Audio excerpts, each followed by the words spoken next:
แก้กรรมเรื่องการแทงลูก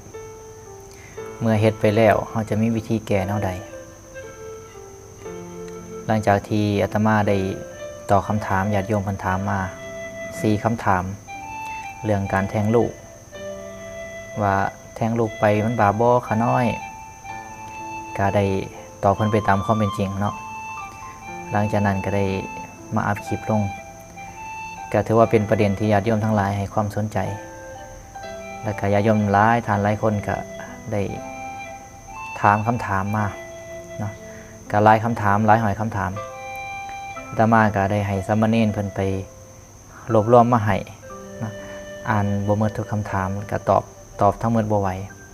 ก็จะมาตอบร่วมกันเป็นคลิปเดียวในนี้เนาะเท่าที่สามเณรเพิ่นไปรวบรวมมาให้ก็จะประมาณว่าบ่ได้ตั้งใจนี่บาปบ่เขาหน่อยมันรู้เองบางคนก็ตอบว่าทำโดยความจำเป็นมีเหตุจำเป็นที่จะต้องทำจำใจต้องทำบางคนก็ถามว่าวิธีแก้เฮ็ดจังไดเมื่อเฮ็ดไปแล้วรู้สึกผิดยังจำฝังใจอยู่บางคนก็บอกว่าวิญญาณตามอาฆาตเหตุการณ์งานอาชีพอีหยังก็บ่ขึ้นบ่เกินก็ประมาณนี้เนาะคำถามสำหรับผู้ที่ถามว่ามันรู้เองเฮาบ่ได้ตั้งใจอันนี้ก็แน่นอนถ้าหากว่าเฮาบ่ได้มีเจตนาญาติโยมทั้งหลายก็สบายใจได้บ่ต้องเป็นทุกข์ใจจังไดก็บ่บาปแน่นอนเนาะคือมันเหตุสุดวิสัยแล้วเฮาบ่ได้ตั้งใจที่นี่สำหรับผู้ตั้งใจอาตมาเชื่อเหลือเกินว่าหลายคนที่เฮ็ดลงไปก็ล้วนแต่มีเหตุจำเป็นเพราะว่าเมื่อเขาเกิดมาแล้วเป็นลูกเขาแล้วพ่อแม่ทุกคนบ่มีจิตคิดอยากจะฆ่าลูกแน่นอนแต่ว่าเมื่อมันมีเหตุจำเป็นบ่พร้อมหลายอย่างเหตุผลหลายอย่างก็จำใจต้องทำว่าที่นี่ขั้นเฮาสิมาเปรียบเทียบเรื่องกรรมเนาะการฆ่าคนเพราะเหตุจำเป็นจำใจจะต้องฆ่ากับฆ่าคนเพราะมีโทสะมีจิตอาฆาตนี่อาตมาว่าฆ่าคนเพราะมีจิตเป็นโทสะมีจิตอาฆาตจะบาปหนักกว่าเฮาฆ่าโดยความจำเป็นจังไดบาปมันก็อ่อนกำลังกว่าการที่เฮาฆ่าแบบมีโทสะอยู่แล้วเนาะที่นี่บางคนก็บอกว่าวิญญาณตามอาฆาตนะการมีสิทธิ์เป็นไปได้บางเทื่อเขาเครียดให้เฮาว่าตั้งใจมาเกิดน้ำแล้วเป็นหยังคือมาฆ่าเขาจังซี่คือมาเฮ็ดกับเขาแบบนี้ประมาณนี้ก็เป็นไปได้เนาะบางเทื่อก็เกิดจากจิตเฮานี่มันตามหลอกหลอนเฮาเองจิตมันคิดอยู่กับเรื่องนั้น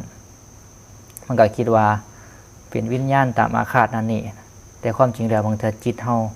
มันคิดไปเองมันตามหลอกหลอนเนาะที่นี่วิธีแก้การที่ว่าเฮาจะไปตัดกรรมตัดเวรเสียเคราะห์ต่อชะตาแก้กรรมมันเป็นไปบ่ได้ญาติโยมทั้งหลายถ้าญาติโยมทั้งหลายคิดแนวนี้ก็ระวังเดี๋ยวถือพระเพิ่นขี่ตัวกรรมที่เฮาทำลงไปแล้วนะมันบ่สามารถที่จะไปลบล้างได้เหมือนกับเฮาเขียนเอามีเขียนลงไปในปึ้มเขียนผิดแล้วก็ลบบ่แม่นกรรมใดที่เฮ็ดไปแล้วมันก็เป็นกรรมบาปก็อยู่ส่วนบาปบุญก็อยู่ส่วนบุญคนละอย่างบ่แม่นว่าเฮ็ดบุญแล้วบาปหายบ่แม่นเฮ็ดกรรมไปแล้วเฮ็ดบาปไปแล้วไปเสียเคราะห์ต่อชะตาแล้วกรรมมันสิหายมันบ่หายมันก็อยู่คือเก่าสิ่งที่เฮาเฮ็ดไปแล้วนะเฮาเฮ็ดเพียงแต่ครั้งเดียวเท่านั้นแหละมันจบไปแล้วมันกลายเป็นอดีตไปแล้วเนาะเพียงแต่ว่าเฮานี่ยังยืดอยู่เก็บมาคิดก็แก้ไขบ่ได้เพราะว่ามันกลายเป็นอดีตไปแล้วแก้ไขยังบ่ได้เก็บมาคิดก็เปล่าประโยชน์บ่เกิดประโยชน์หยังทุกข์ใจเจ้าของซื่อๆคนอื่นฆ่าเฮาฆ่าได้เพียงครั้งเดียวหรือว่าเฮาไปฆ่าคนอื่นเฮาก็ฆ่าเขาได้เพียงแต่ครั้งเดียว แต่ว่าความคิดที่เฮาเก็บมาคิดอยู่ตลอดนี่ชื่อว่าเป็นการฆ่าตนเองแล้วความคิดนี่สามารถฆ่าเฮาได้ตลอดเวลาฆ่าได้แบบบ่จบบ่สิ้นเพราะฉะนั้นถ้าเฮาเฮ็ดไปแล้วเฮาเก็บมาคิดอยู่ตลอดก็ฆ่าเจ้าของอยู่ตลอดเวลาแล้วความจริงแล้วเฮาเฮ็ดแล้วครั้งเดียวจบไปเนาะแต่เฮามาคิดนั่นชื่อว่าเฮาสร้างบาปเพิ่มเพราะว่าหยังจิตเศร้าหมองก็ชื่อว่าจิตเป็นบาปถ้าเกิดว่าเฮาตายไปในขณะจิตเศร้าหมองนั้นทุกขติก็เป็นอันต้องใดเพราะฉะนั้นญาติโยมทั้งหลายสิ่งที่ผ่านไปแล้วก็ผ่านไปปัจจุบันเฮาเพียงแต่ว่าทำบุญกุศลวิธีแก้ก็คือทำบุญกุศลนั่นแหละเฮ็ดบุญกุศลตามปกติเฮาให้ทานรักษาศีลเจริญภาวนาแล้วบุญกุศลเกิดขึ้นแก่เฮาแล้วเฮาก็อุทิศบุญให้เขาเนาะแล้วก็ทรงจิตไปขอขมาโทษเขาบอกว่าได้เฮ็ดไปโดยความจำเป็นบ่ได้ตั้งใจขอให้ยกโทษ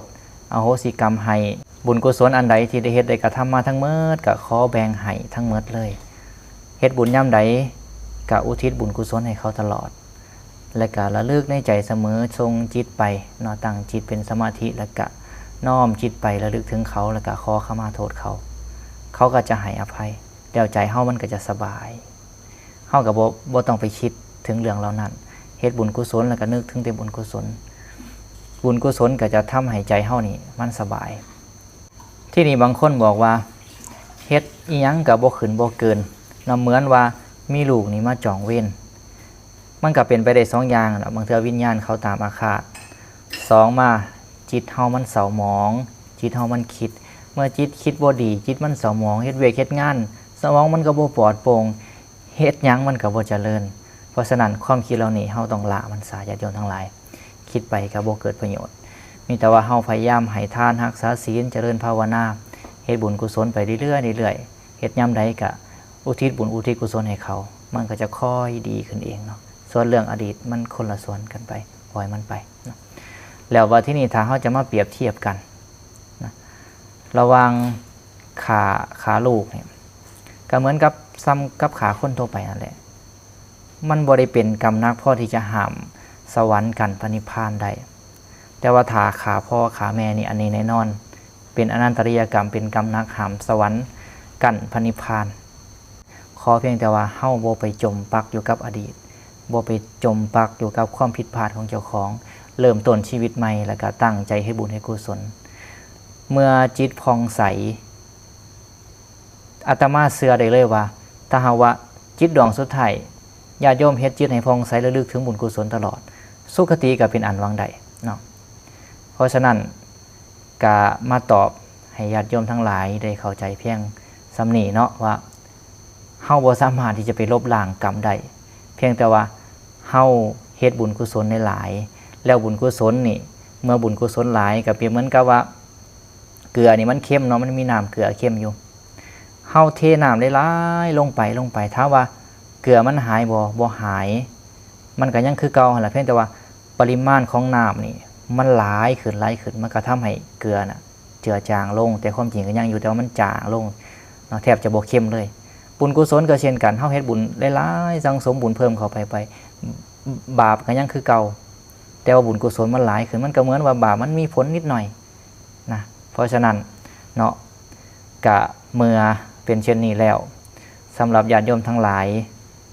ผู้ที่เป็นวัยรุ่นหนุ่มสาวก็ฝากเตือนสติอีกว่าก่อนที่จะเฮ็ดหยังทำหยังพยายาม